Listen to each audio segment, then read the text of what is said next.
Thank you very much. Belinda Hudson, followed by Mr. Dean Owen. Ms. Hudson.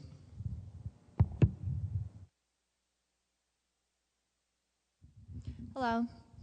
Didn't even know I was coming tonight, so you can imagine I did not plan to speak.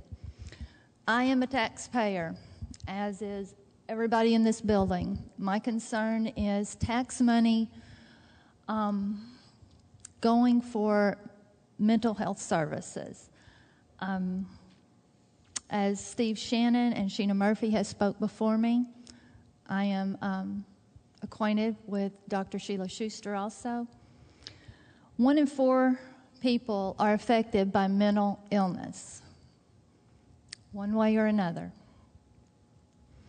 A little bit about myself. I am president of the NAMI affiliate in Paducah. That's NAMI, N-A-M-I, National Alliance on Mental Illness. I also help co-teach a family-to-family class, a 12-week class designed to teach family members and friends of people who they have mental illness, teaches them about the brain chemistry, how to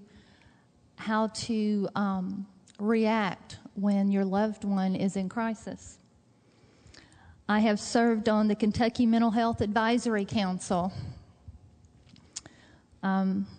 We were to look over applications from community-based services like our Four Rivers Behavioral Health, and to make recommendations as far as increases. And as I believe it was Mr. Shannon said, we haven't had increases in over a decade. That is sad. There are children in our school systems who have mental illnesses who do not get help, along with no textbooks. My son was one of those children who did not get textbooks.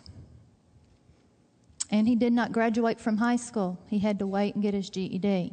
He had textbooks there. I also serve on a CIT advisory council.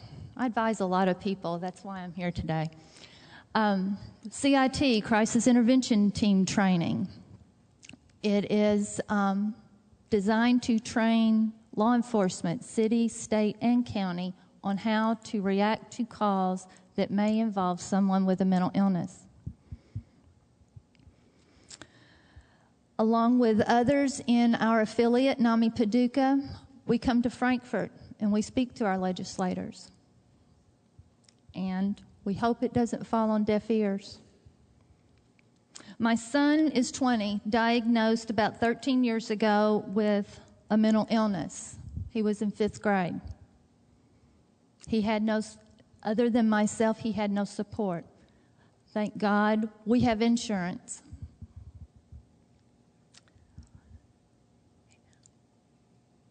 His girlfriend is 19, was kicked out of her home over a year ago.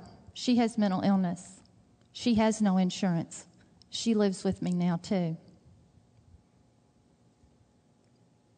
My daughter is 30, beautiful, was in nursing school.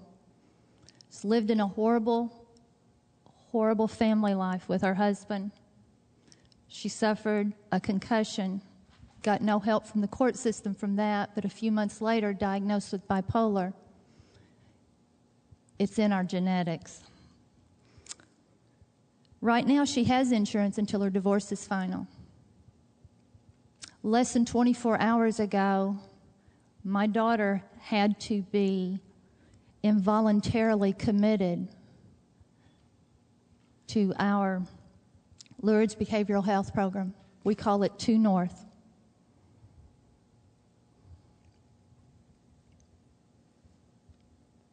Her 9-year-old son, my oldest grandson,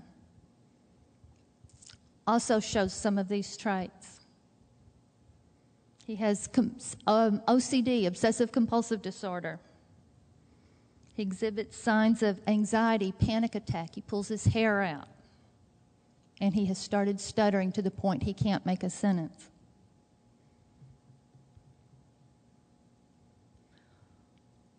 What services are going to be available for my grandson? What services are available now for my daughter when she comes out of the hospital where she's at? She may end up going to Western State. Have you ever been there? Have you ever walked the halls? They have no money. They have no money. It is scary. You drive up there, it looks like Alcatraz. It's scary. There's no money. Money does not reach down here to rural Western Kentucky. Tax money doesn't.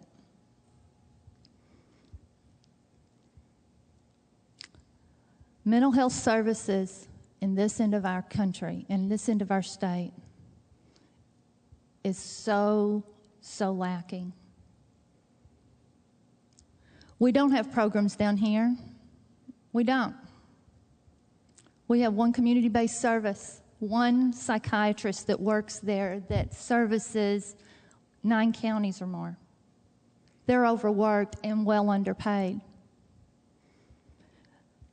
Lexington has services. Louisville has more services. Frankfort has more services. This end of the state, the host state in general, but this end of our state is lacking so bad. It was hard to watch my daughter being thrown onto a gurney and being strapped down, and to think when she becomes without insurance, what is there for her? Who can she go to? She may very well be one of these people living on the street because she doesn't have access. My grandson may.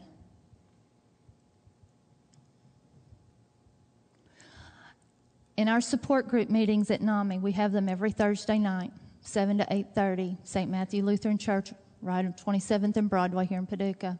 We have people that come there who live on about $640 a month. And I'm sure taxes are taken out of that. And they don't have anything. It's hard to look in their eyes when they want a program. They want to get better. They want to go to work. And there's nothing here for them. This is something that is very, very close to my heart and close to the hearts of 1 in 4 people here. They may be ashamed to say it, and they may not admit to it, even in secret. But I am a taxpayer, and I vote. And I'm asking to please send more tax money our way for mental health. Thank you. Thank you, Ms. Hudson. Mr. Dean Owen.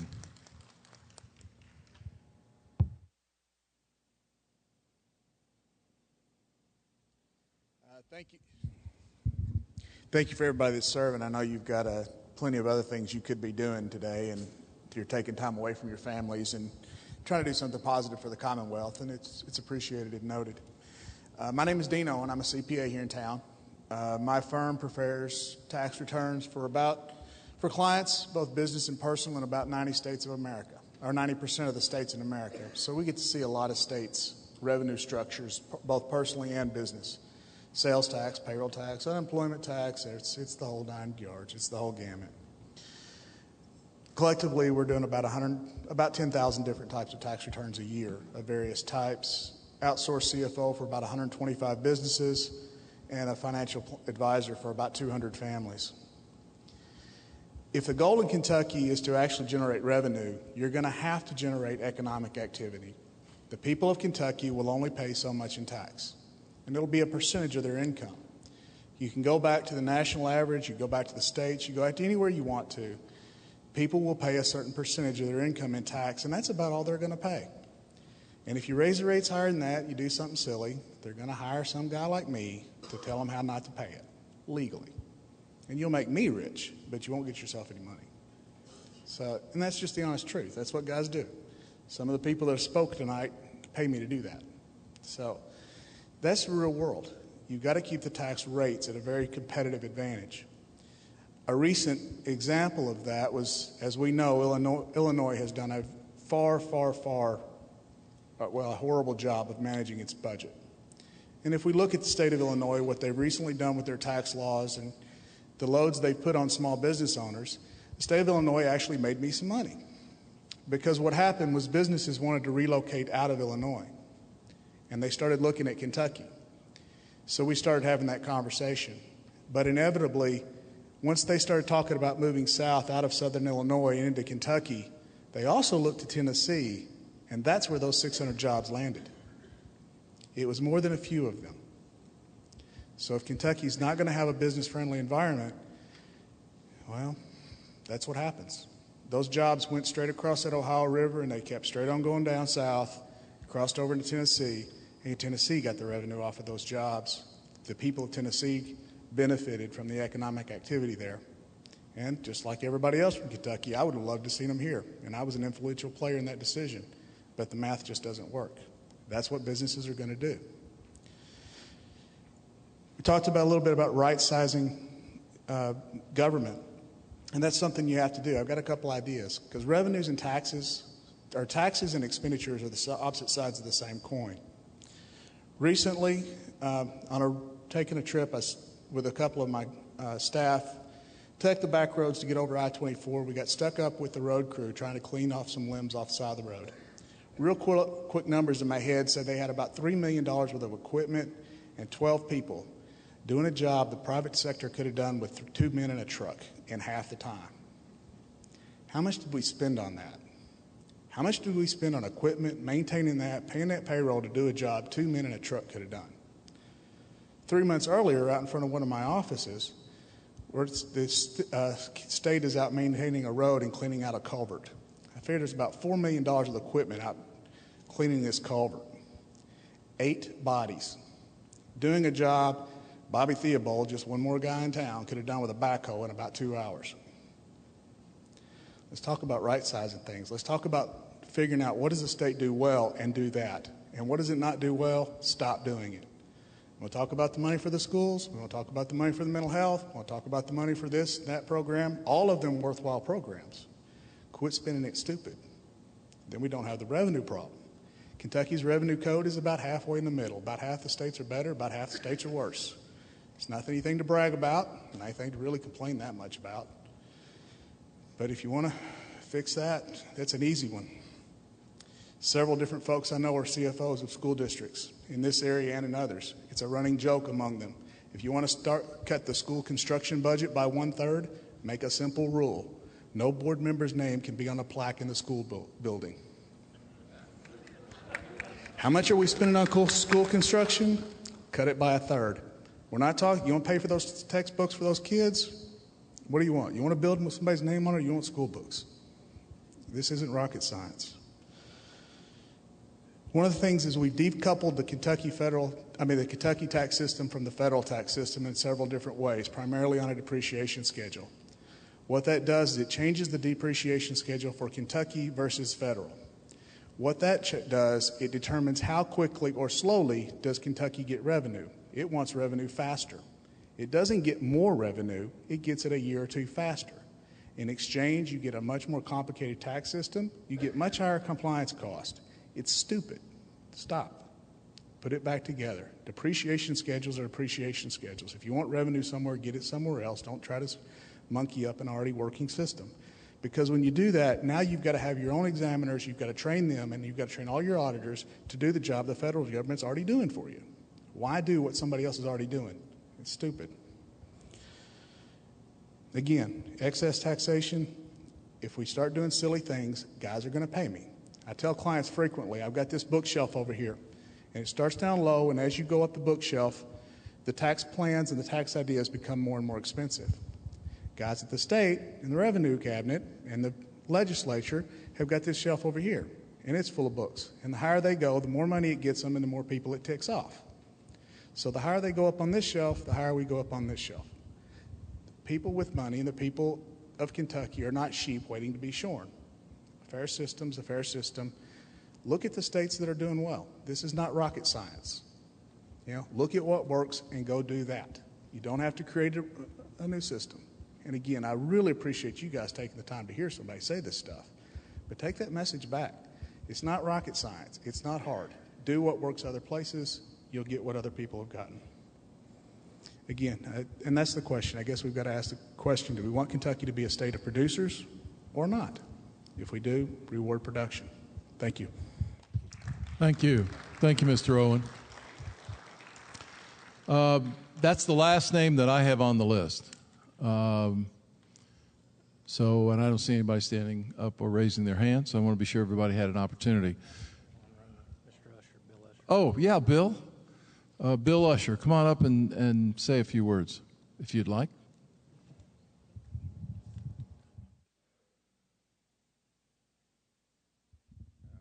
I don't like to, Governor. I'm still got a little Don Quixote in me, I guess. I'm going to do something rather unusual. I'm going to ask for a tax increase. And I've always looked at the road fund, not as a road fund, but as a usage fund. And we have the two basic sources of income: fuel taxes, registration. Fuel taxes are going down. They've gone up for years because of numbers of vehicles in the road. However, now they're starting to go down because of price. This same thing happened. I went through it in the early 70s with the first oil embargo. And at that particular time, Governor, there was a penny's worth of fuel tax in Kentucky, raised $21 million. By 77, 78, that same penny was only raising $16.5 million.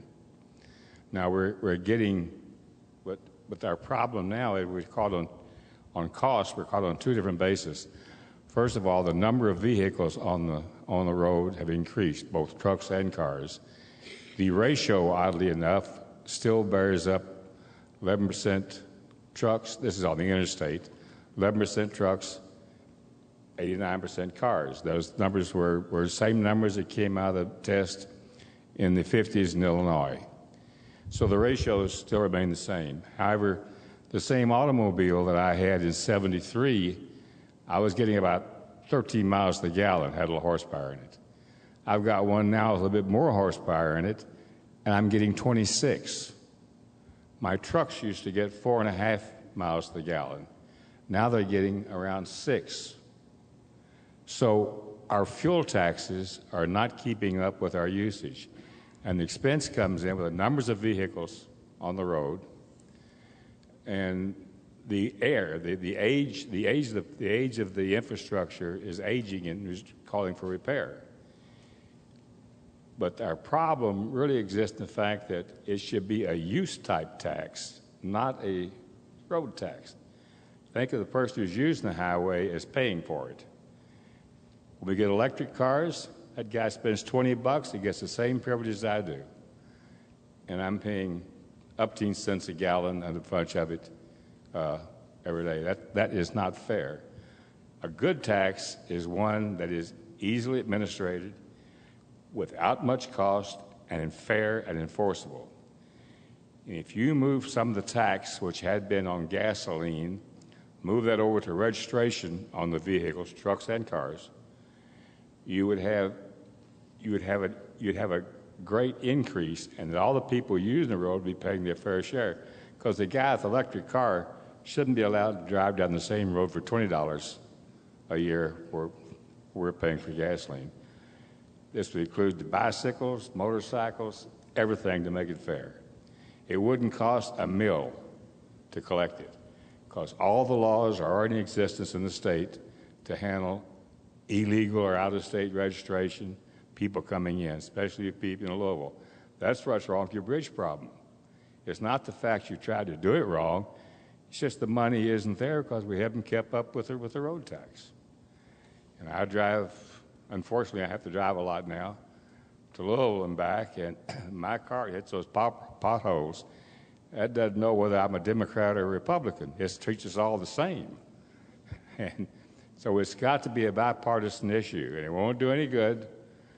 No one wants to be the one to produce it. Now, what I would ask your help with is that we have a governor's advisory committee. Had one for 30 years, so forth. I've been on it with every governor but one, and he kicked me off, and I don't blame him. But we have a meeting in about 3 or 4 weeks, and it usually ends up where we go in and they give us a little song and dance, and everybody says, do good, and support us to go home. They don't want to make those decisions, and they probably shouldn't. And those people in the Department of Motor Vehicle Registration, they don't want to come to you and say, hey, we need to do something about this, and this is our idea. They need to be told that they should do something or come up with some plan to do it. And we'll all participate in it because we all hit the same potholes. I see several people up here I know from past experience, and my language is cleaned up pretty good, isn't it? All right. I thank you for your time. Good man sitting there on your left. Thank you, Mr. Usher. It's good to see you. Good to be in your community. Okay, folks, unless there's anyone else, we had said, first I want to thank everybody for coming. The comments that were made in terms of appreciation for the men and women at these tables is greatly appreciated because they are giving time and effort. They were asked to join. They're away from their families. They're away from things that they could be at. But they care about the Commonwealth, and we're going to try to do the best we can to meet the list of charges that the governor has given us: fairness and simplicity, compliance, ease of compliance, elasticity, competitiveness, and adequacy. Our next meeting is going to be at Greenwood High School, if anybody happens to be meandering into the 2nd District. We'll be in Bowling Green on June 19th, again from 6 to 8 at Greenwood High School Auditorium. Before we close out, the members of the commission had asked me to ensure that our consultant, who's represented here, we thank you for being with us, if there are any issues that were brought up today, this evening, that you would like further research into an issue that was discussed, further information, etc., now's the time to make your voice heard. I will tell you two that I'm interested in. I'd like to better understand that CATS program in Ohio that was discussed, and the Illinois one that the young lady focused on. I can't remember what that was called. I think it was just called the Illinois. Was it the Illinois Appropriations Tax Program?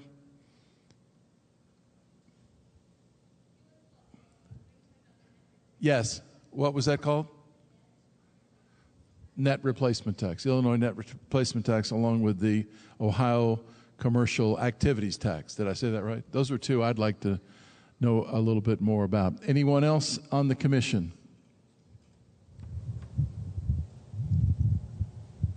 I think Mike Childers, if you could check into Mr. Usher's proposal, because I think he raised some good points about the shifting standards with regard to miles per gallon and utilization. So I think that's, even though we're addressing the general fund revenue, I think that's an issue that we should learn more about. Thank you, Representative Wayne. Anyone else? John? I want to ask Dr. Childers to be sure to look at the apportionment question, both at the state level as well as the city and the county level, because that apportionment formula today discourages investment and discourages hiring in Kentucky. You have a lower tax if you have higher sales and fewer employees and less capital employed. So it's a reverse logic, and would suggest that that be a priority on your review list. Anyone down this way? Yes, sir. Jason? Mr. Bailey? Heard a lot of testimony about adequacy issues on education and mental health services and public health, at least those three. I know we've talked a bit about it in the past, but we haven't seen a lot of good data about, there were lots of facts mentioned which were very helpful among folks who testified, but some more information, because I think we have, those are two of the principles we have are adequacy and elasticity, which is just basically adequacy over time.